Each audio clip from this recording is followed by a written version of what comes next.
Hi, and welcome to Secure the Seat Live. My name is Minda Harts, and I'm your host. Thank you for coming to have lunch with us this Monday at noon. I'm really excited about today's guest because we're going to talk about pay equity. And so, if this is your first time joining us, welcome. If you've been joining us on Mondays at noon, welcome back. You know how we do. Welcome to our LinkedIn viewers, and then also those who are streaming on YouTube. Please feel free to communicate with us in the chat, and we'll take some of your questions. Today, I am joined by Audra Jenkins at Randstad. How are you, Audra? Hi, Menda. Thank you for having me.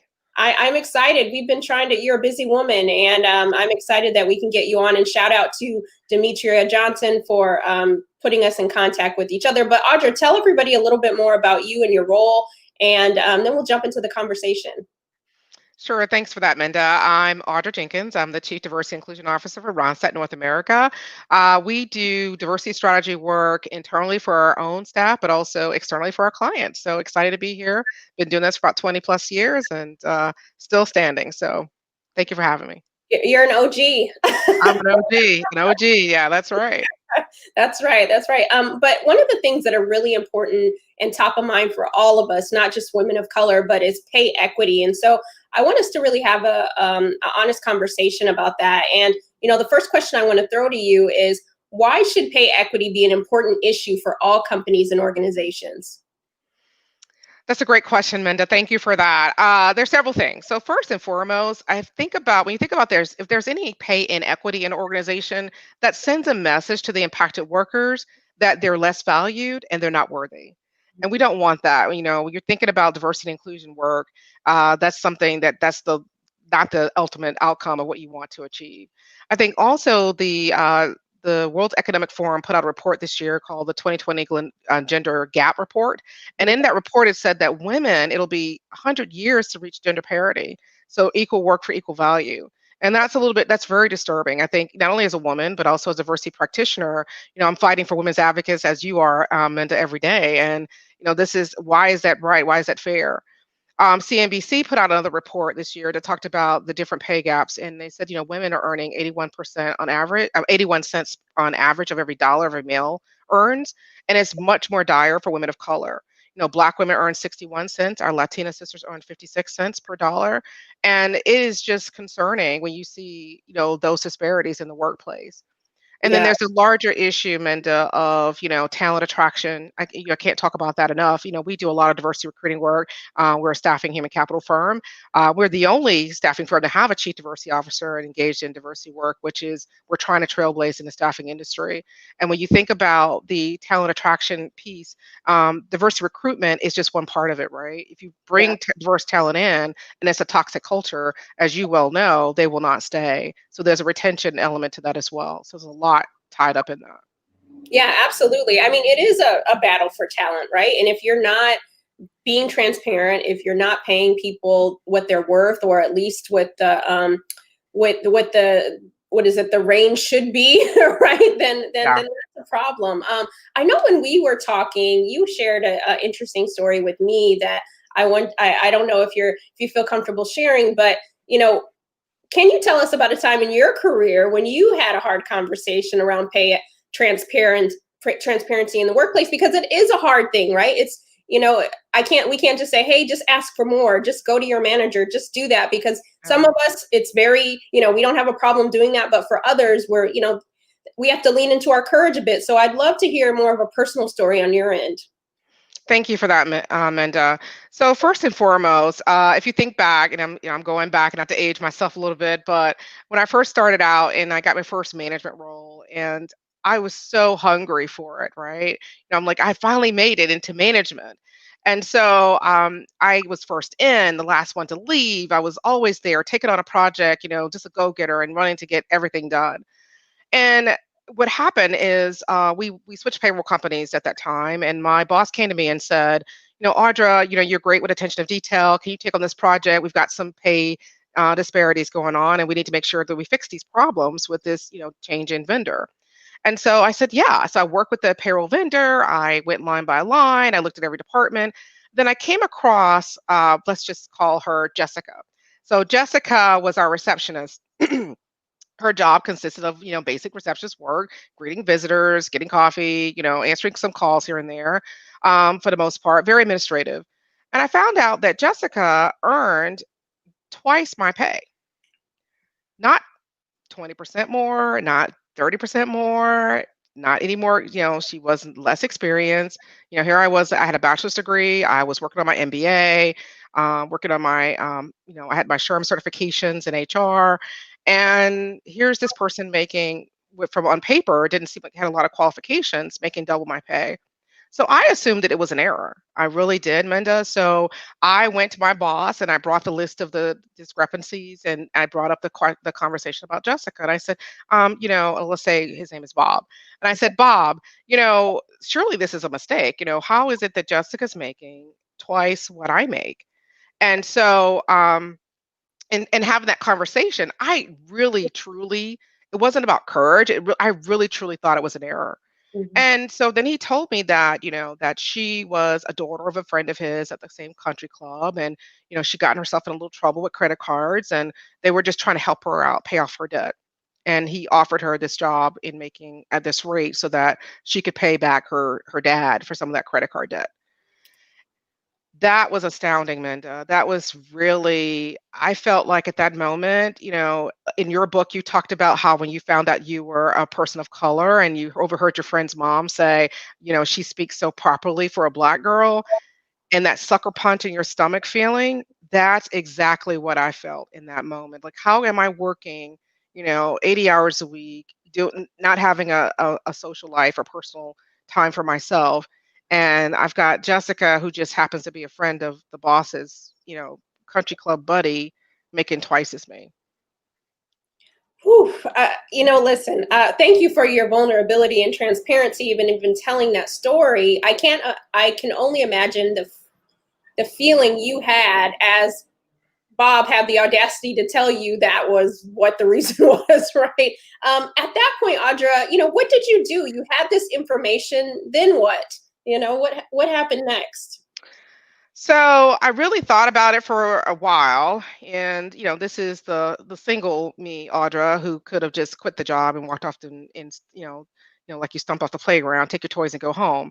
But then I said, I've got to be strategic about this, and I need to, I continue. It wasn't Jessica's fault that she was getting paid more just because of who she was, and no need to treat her any differently. I decided, okay, fine, I'm going to stay here. I'm going to finish up my MBA and then I'm going to make a plan for myself. I'm going to finish up what I need to do and I need to find another job. I mean, clearly at that moment, I knew that there was no staying there. There was no staying in that culture. There was no staying. He was not going to make this right. I even asked that question. I said, so, is there any way that I can earn more, like Jessica?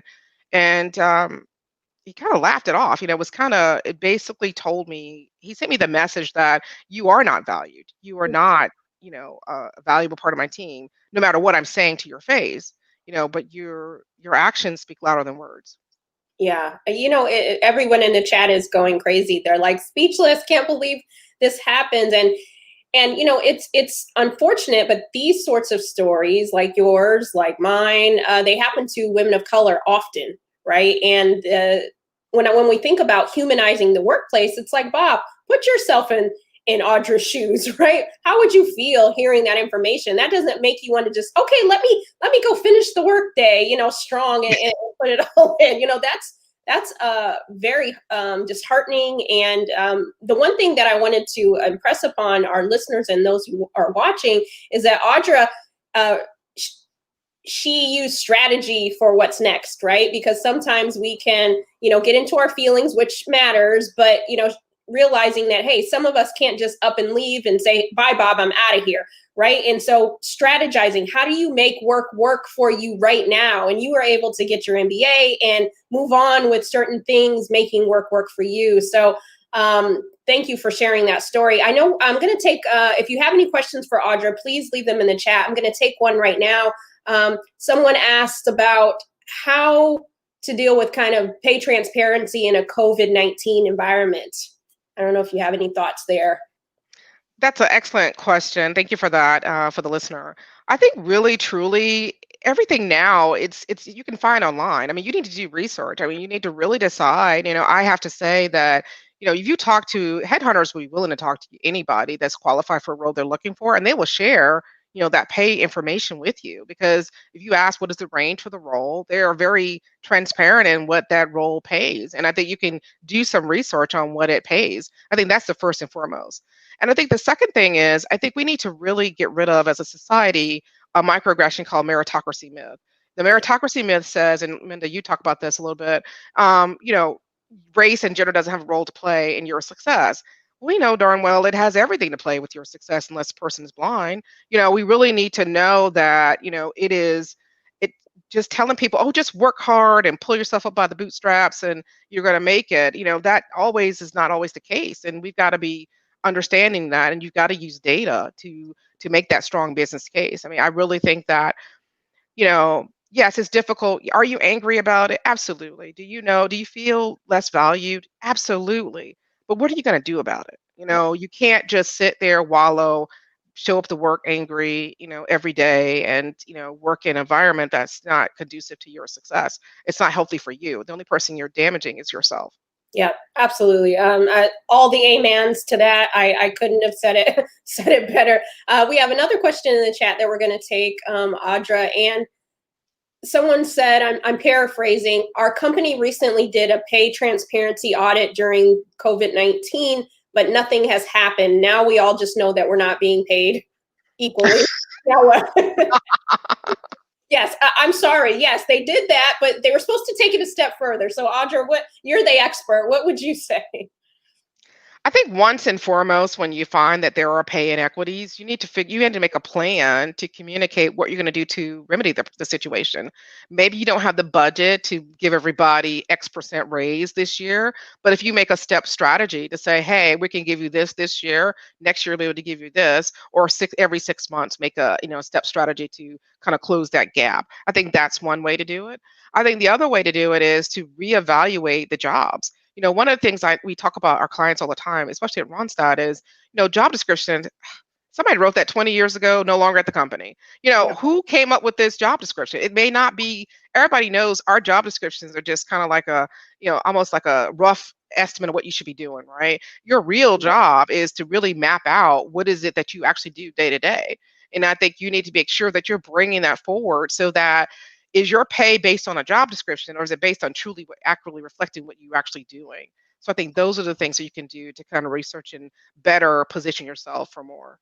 Yeah, you made a really great point, and well, a lot of great points, and I appreciate you putting that out there because that's one of the things that I teach a course at NYU Wagner, and one of the assignments that we do is rewriting the job description because to your point, like half the time you're not even doing what that says, right? So what would it actually look like in real time? And I think you can tie that. Another good point that you made is the data. Like oftentimes you're like, oh, Jessica's making more than me. I'm upset with Bob, right? Yes, you have every right to be upset, like you said, but what is the data, right? Where can you bring in your career story to ask for what you need or make your case? And I like that you didn't say, well, what about Jessica? You didn't make it about Jessica.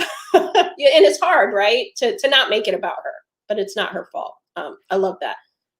And Jessica wasn't paying my bills. I have to pay my bills. So, you can't talk about Jessica and yeah, because she had a cushiony job and paid well, good for Jessica, more power to you. But, you got to think about what it fits for your life and where you are. And I think that, when we can be positive and tap into the positive and lean into the uncomfortable, we can solve problems and bring solutions. Yep, absolutely. One of the other questions I had for you, Audra, what advice would you give to a woman of color on how to negotiate their salary and the importance for asking what you want? Why is that even important? Well, I think, you have not if you ask not. So I think that's the first thing, to get, biblical about it. But I would say that first and foremost, like I said before, use data. You need to really make sure that you're researching, getting the information. You talk to different, recruiters, talent advisors, headhunters, they're going to their job is to get the job filled. So they need to be able to inform you. You need to ask the right questions around what is the average rate. I would never forget that I had a conversation with a female engineer, and female engineers, as you know, Minda, is like the golden unicorn. Everybody Yeah. wants them. It's hard to find. And she said that the actual recruiter, when she was trying to negotiate her salary, said, "Oh, well, I think you're asking for too much." But it really was at the bottom of the range where she was asking for. The recruiter used their own bias to influence whether or not she was able to get, and then she found that out. But when she got in the door, she asked them to remedy it because they knew they had a mandate to get female engineers. So, she could ask for, the world may have to give it to her because they had a goal their CEO was driving. So I think that's just understanding that position. I Yeah. think the other piece of it is map out your value proposition. How are you going to benefit the company from revenue perspective, from a client perspective, from a service perspective? What are you going to do to impact something meaningful to the client? I think that's where we need to do a better job with improving our business acumen, learning the financials, understand what it is to run a P&L. I mean, there's a lot of different terminology that is important when there's conversations around pay. And so just understanding those things, understanding the business and where you fit in, where you add value, I think that's where you have a negotiating bargaining chip. I think that's important. And then the final thing is to apply for jobs that you don't qualify for. And I say that because we as women, we have this bad tendency of, if we don't check every box of that job description, that bulleted list of qualifications, then we won't apply. We can have 9 out of 10, men can have 5 out of 10 and still apply and get the job. Yep. So why are we so we shrink back instead of being bold about it? I think being bold and being confident in your skill set, even if you don't know the full job today, know that you have it within you to research it, learn it, and get it done. I mean, if you're a hard worker and you really believe in yourself and your capabilities, then you will do whatever you can do to be successful in the role. Absolutely. And we can't leave it up to Bob. We can't leave it up to Jessica to lean into our own careers, right? Our career Yeah. success, that there's going to be some activation on our end. So I love those gems, Audra. I'm going to take a couple questions from the audience. It's blowing up. There's so many questions right now. One person, a few people are asking about if your company hasn't talked about or brought up pay audits or pay transparency information. How would you suggest bringing that to the table? I think it depends on your where you are in the company, right? I mean, so an individual contributor bringing it up is different than a leader in the company bringing it up. I think leaders should be bringing it up and having conversations with their HR team, their compensation teams about it. One of the things I will say that I'm proud about is in my career working at Randstad is I was able to go to the United Nations to pledge support for equal pay for equal value a couple of years back, and with that pledge came with the requirement to do those pay um, audits, just to make sure that we are paying fairly. I'm really happy. I do work at a company where we're, understanding we're about 60% women in leadership roles. So it's really different, than most companies, where it's the opposite. I think one way to bring it up is to talk to your manager. Talk to your manager first and find out, hey, what is our company doing? You haven't asked those questions. Talk about it at town hall. If you have town halls where your leaders are presenting where the state of the business or state of the union is for their organization, raise the question there. How do we fare from a compensation perspective compared to the market? And then if you do find discrepancies, make your compensation department aware. They're only doing these, audits once or twice a year. If something has shifted or changed, they would maybe appreciate you bringing examples of where your compensation is compared to what the market is indicating. Yeah, absolutely. And the other thing about that too, I love your advice around the town halls. If your companies are saying, "Hey, what can we be doing better? How can we help you?" This is your way to say, "Hey, I'd love for the company to start doing some pay transparency audits." And recently, I was doing some consulting for a company, and over 20 of their employees said what they need right now is pay transparency. And so now, listening to what the needs of their talent has said, now they're going to move into doing that, right? So, your voice matters and it does push the needle. One other question here that we have, so many, and I wish I could get to all of them. So thank you for your activity in the chat box, in the message box. Someone says, Audra, what if you like the job you do, but your company can't pay you any more than what is given? How can you still thrive, I guess, maybe the question there, or what can you do? I think the thing to do is look into opportunities where you can grow your role. So maybe if you can take on additional responsibilities and say that they have an opening for something else, maybe you could take on part of those responsibilities and they don't have to fill that role. They can open up a budget to give you more money, if you have the capabilities to do that. I think you got to find creative ways to do it. I mean, are there other things that, the company can do, to cut back on so they can provide more? One of the things I think, Minda, is really critical now, now that we're living in the age of COVID-19, and everybody keeps talking about going back to the normal. I said we are in this new normal, and the new normal is, not everybody's going to work in an office, not everybody's going to, be together again, to have these interactions and collaborations. So if you're not spending that money, I applaud, for example, Jack Dorsey, the CEO of Twitter, who came out and said, hey, if you don't want to ever come back, you don't have to come back to our offices. I just need the work done. So he's a genius because I think it's going to save money on on real estate because you won't have to rent out as much space. And can you use some of that cost savings to reward your staff that are working really hard with competitive pay? I think that's where you can look to shift expenses. I mean, you can find money, I think, if you are looking hard enough for it. Yep. Yep. And in order to you touched on it earlier, the retention piece, right? If we want to retain people, then companies are going to have to figure out how they have to be creative too. And so, to that person that asked, the couple people who asked that question, know that there's something that they can give to you. Don't let that just be the we can't do it, but we want you to keep working and doing the thing. So know that you, as Audre Lorde said, beware feeling like you're not good enough to deserve it. You deserve that and more. I know we have to move into, this conversation is so rich. There's so many questions. I wish we could get to them all. But Audra, I am a lover of grits and rap lyrics, and I can't let you go without asking you what your favorite rap lyric is and why.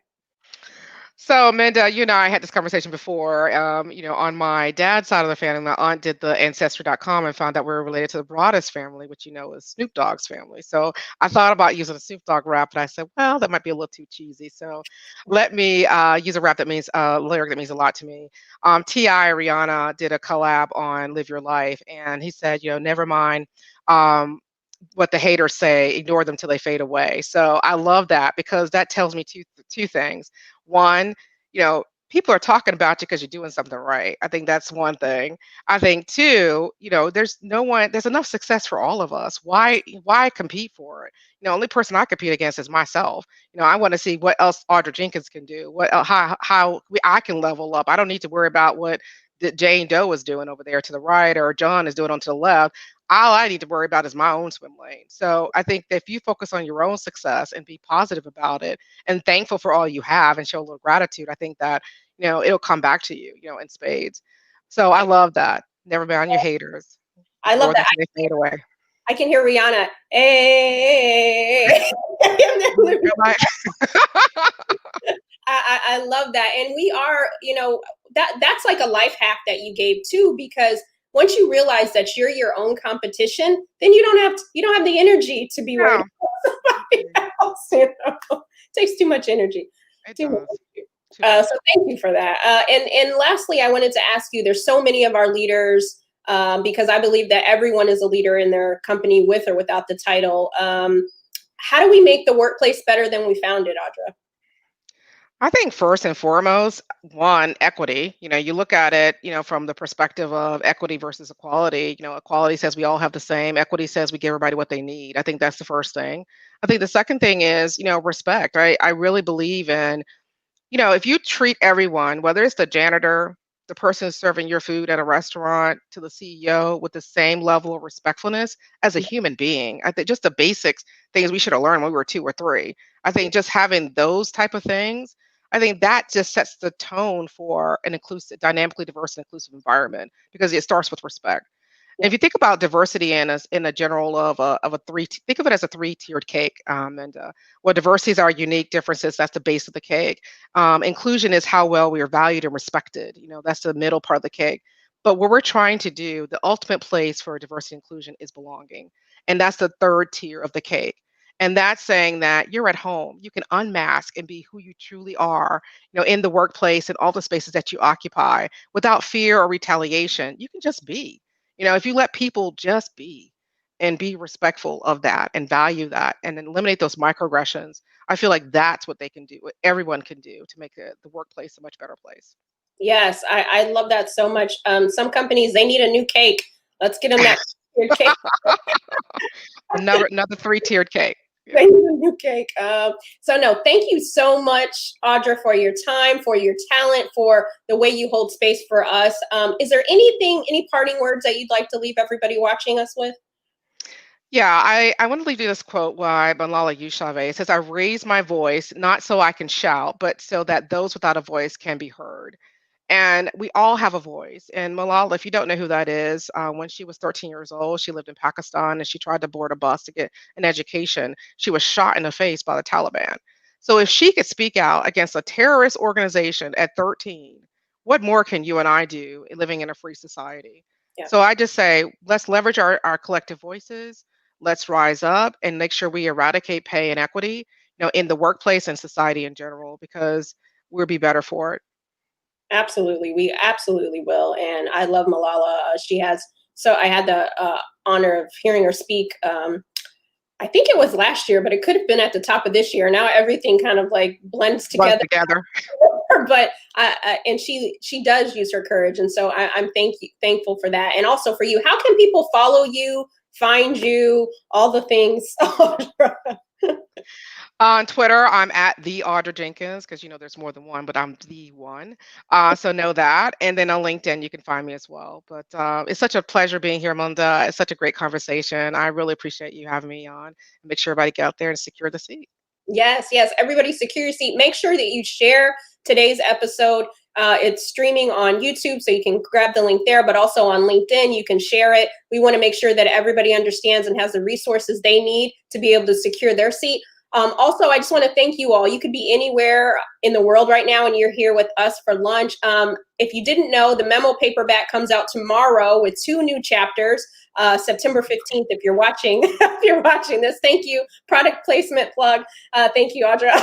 And, so join me. I'm going on virtual book tour called The Memo Experience. I left the link there. This is an opportunity for you to invite some of your colleagues. Like if they're not comfortable having some of these conversations, like being a woman of color in the workplace, how to be an ally, bias, those sorts of things, invite them to the Memo Experience. Again, thank you so much. We'll see you back here Monday with a new guest, a new leader. I'm relishing all the gems that Audra dropped, so make sure you go back and listen to it. Sometimes it hits different when you listen to it a couple times.